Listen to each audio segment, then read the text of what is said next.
pahlawan Pandawa di pertempuran Baratayuda, Gatotkaca.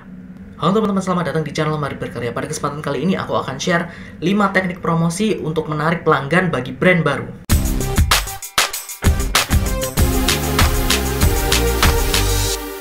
Jadi bagi brand baru yang baru dibikin atau baru di launching, aku punya teknik promosi biar kalian bisa menarik pelanggan dengan cepat. Apa saja teknik promosi itu? Silahkan tonton video ini sampai habis. Sebelum masuk ke videonya, jangan lupa untuk klik tombol like-nya, kemudian subscribe channel ini dan nyalakan notifikasinya, oke? Thank you. Teknik promosi yang pertama adalah storytelling. Ini adalah teknik promosi yang menurutku paling kuat untuk menarik pelanggan. Jadi storytelling ini seperti ini. Kita tuh bikin cerita dengan brand kita atau produk kita. Jadi misalnya contohnya kayak gini, produknya katakanlah adalah coklat. Nah, coklat itu kan sudah biasa, sudah banyak di pasaran. Tapi biar kita itu berbeda, kita itu bikin story. Coklat pedas mint agengan 85 gram. Coklat dengan rempah mint ini dibuat khusus untukmu yang suka kejutan. Rasa mint yang pedas, dingin, berpadu dengan rasa coklat dan legit akan menjadikan coklat ini punya rasa yang unik. Ekstrak mint yang digunakan adalah ekstrak dari daun mint asli Nusantara, bergambar Gatotkaca yang sedang mengangkasa. Sensasi rasa dinginnya pun membawamu terbang melayang. Putra Bima yang tertua, lahir dengan kekuatan dewa, dibesarkan di kawah Candra di muka, mampu terbang di angkasa karena pusaka rompi Antakusuma, ototnya bak kawat dan tulangnya bak besi.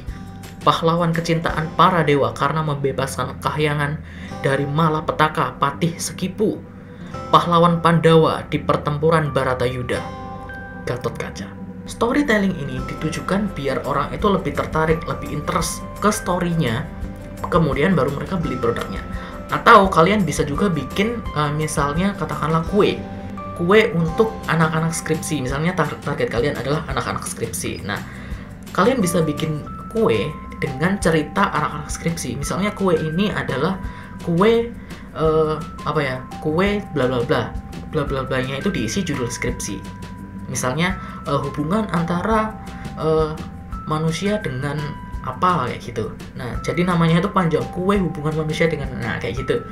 Nah, kemudian kue ini itu kalian kasih cerita, ini adalah nama dari judul skripsi si A. Si A ini sudah lulus tahun 2017 katakanlah kayak gitu. Nah, si A ini itu sangat sederhana, sangat ingin membantu orang tuanya, kemudian sehingga dia itu ingin skripsi cepat dan lulus cepat sehingga bisa bekerja dan membantu orang tuanya. Nah, cerita-cerita itu kalau misalnya cerita itu relate dengan target market, katakanlah tadi target marketnya itu adalah anak-anak skripsi yang hidupnya sederhana, yang ceritanya sama dengan cerita yang kita buat di produk itu, akan relate. Aku juga kayak gitu, aku juga sama merasakan hal yang sama. Maka kemungkinan besar aku sebagai pelanggan beli produk itu akan semakin besar karena sudah relate dari ceritanya. Meskipun produknya sebenarnya nggak ada hubungannya sama skripsi tadi, tapi kalau misalnya target market kita itu sudah relate dengan story-nya, maka produknya mereka pasti akan beli. Jadi pintar-pintarnya saja kalian membuat storytelling dari brand atau produk kalian. Kemudian yang nomor 2 adalah packaging yang unik. Kalau misalnya packagingnya itu biasa saja, ya semua orang juga bisa. Misalnya standing pouch aja, ya semua orang juga bisa. Tapi kalau misalnya packagingnya unik, at least gambar atau tampilan packagingnya itu unik. Tidak harus bentuk. Kalau bentuk mungkin agak susah ya. Bentuk harus pesen, harus menyesuaikan dengan bentuk yang unik dan sebagainya, mungkin agak susah. Tapi kalau gambar, aku yakin nggak akan susah untuk mencerminkan storytelling yang sudah kita buat tadi.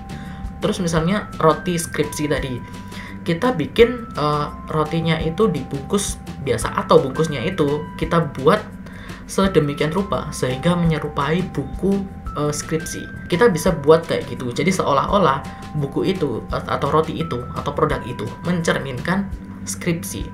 Dan itu unik, di pasaran nggak ada yang kayak gitu. Meskipun isinya itu sama, coklatnya itu sama kayak yang di pasaran. Roti sama yang kayak ada di pasaran. Tapi kalau misalnya packagingnya itu unik dan berbeda dan menarik, maka itu akan semakin disukai oleh pelanggan. Coba deh bikin kayak gitu. Kemudian yang nomor 3 adalah diskon atau promo. Nah, kalian kalau mau launching produk baru atau ingin produk baru kalian itu terjual banyak, ya kasih diskon lah paling nggak. Atau promo di launching, misalnya launching untuk 100 produk itu diskon 50%. Kalau misalkan rugi nggak apa-apa, nggak masalah, kan toh di awal-awal biar orang nyoba produk kalian dulu, biar orang tahu produk kalian dulu, biar orang ngerasain produk kalian itu kayak gimana. Ini apapun ya, bisa makanan, bisa fashion, bisa kosmetik, anything. Biar orang itu ngerasain makai atau menggunakan produk kalian itu seperti apa. Makanya kasih diskon. Karena apa? Diskon itu bisa menarik semua pelanggan. Tidak hanya cewek, tidak hanya cowok, tapi semua pelanggan itu akan berpikiran kalau misalnya diskon itu menguntungkan bagi mereka. Meskipun sebenarnya harga setelah kamu diskon itu harga normalnya, katakanlah kamu sebenarnya harga normalnya itu misalnya kamu jualan coklat, harga normalnya itu adalah 15.000. Kamu jual 15.000 itu udah untung, katakanlah untung 100%, udah untung kan. Tapi kamu naikkan dulu harga coklatnya ini jadi 30.000. Kemudian kamu diskon 50% jadi 15.000. Kamu tetap untung dan orang tetap akan mengira bahwa dia itu beruntung. Mereka itu kayak memiliki sesuatu yang lebih kalau misalnya mereka membeli produkmu karena ada diskon 50%. Makanya saranku kalau misalnya kalian launching produk baru, kalian usahakan harganya itu tinggi di awal. Gak apa-apa kalau misalnya jangan takut customer gak akan beli, karena kalian bisa memanfaatkan diskon-diskon kayak gitu. Katakanlah kayak tadi, misalnya coklat HPP-nya itu katakanlah 7.500, kalian jual dengan harga 30.000, itu oke, nggak masalah. At least kalian diskon, kalian kasih promo biar lebih menarik orang. Oke, asalkan harga akhirnya itu di atas 7.500 biar kalian nggak rugi. Kemudian yang nomor 4 yaitu giveaway. Giveaway ini paling banyak digunakan oleh teman-teman, terutama brand-brand baru. Tapi biasanya lebih banyak untuk ini sih, mencari follower sih biasanya. Entah itu di Instagram, entah itu di YouTube, entah itu dimanapun, biasanya giveaway itu digunakan untuk mencari follower. Tapi aku sarankan giveaway ini kalian gunakan untuk memperkenalkan brand kalian, menjelaskan storytelling yang sudah aku jelaskan di tab pertama tadi atau nomor 1 tadi. Giveaway itu kan menyuruh dalam tanda kutip ya mereka untuk membagikan sesuatu atau memfollow sesuatu untuk mereka mendapatkan hadiah kalau misalnya terpilih. Nah, manfaatkan kesempatan itu untuk memperkenalkan brand kalian, memperkenalkan storytelling kalian. Jadi kalian tadi sudah membuat storytelling, kalian ceritakan keunikan kalian itu seperti apa, packaging kalian itu seperti apa, story di balik brand kalian itu seperti apa. Even produknya itu biasa saja, itu akan tertutupi dengan storytelling yang bagus. Nah, giveaway ini merupakan salah satu cara untuk mentarget atau menggait sebanyak-banyaknya orang. Tapi saranku, giveaway ini jangan hanya dibiarkan giveaway saja. Maksudnya kalian jangan melakukan hanya giveaway saja. Nomor 1 dan nomor 2 tadi, storytelling dan packaging yang unik tadi harus kalian sertakan. Kalau bisa sih yang ketiga juga, yang di diskon juga, baru kalian giveaway. Kemudian yang nomor 5 adalah endorse. Endorse ini mungkin tambahan bagi kalian yang punya uang lebih ya, karena aku tahu banyak sekali brand-brand baru yang keuangannya itu menipis dan tidak bisa untuk endorse. Tapi bagi kalian yang punya kemampuan untuk lebih untuk endorse, atau punya kelebihan lah istilahnya, kelebihan dana untuk endorse, ya kalian endorse. Atau paling nggak kalian kerjasama dengan influencer.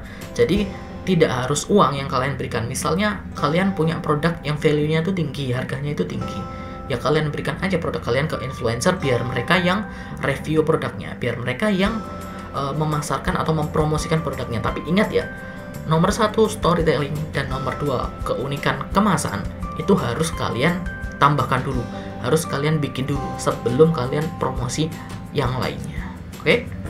Oke, itu tadi 5 teknik promosi yang bisa menarik pelanggan baru bagi brand baru. Semoga informasi tadi bisa bermanfaat bagi kalian dan semoga brand kalian bisa mendapatkan pelanggan baru secepat mungkin dan bisa menjadikan bisnis kalian sebagai bisnis yang sukses dan bermanfaat bagi kalian, bagi orang-orang di sekitar kalian, dan bagi semua orang yang ada di dunia. Karena kami percaya bahwa orang Indonesia memiliki kreativitas untuk membuat karya yang berkualitas. Tetap belajar, terus berkarya, dan selalu bersinergi. Mari berkarya, ini karya kita. Subscribe ya. Thank you.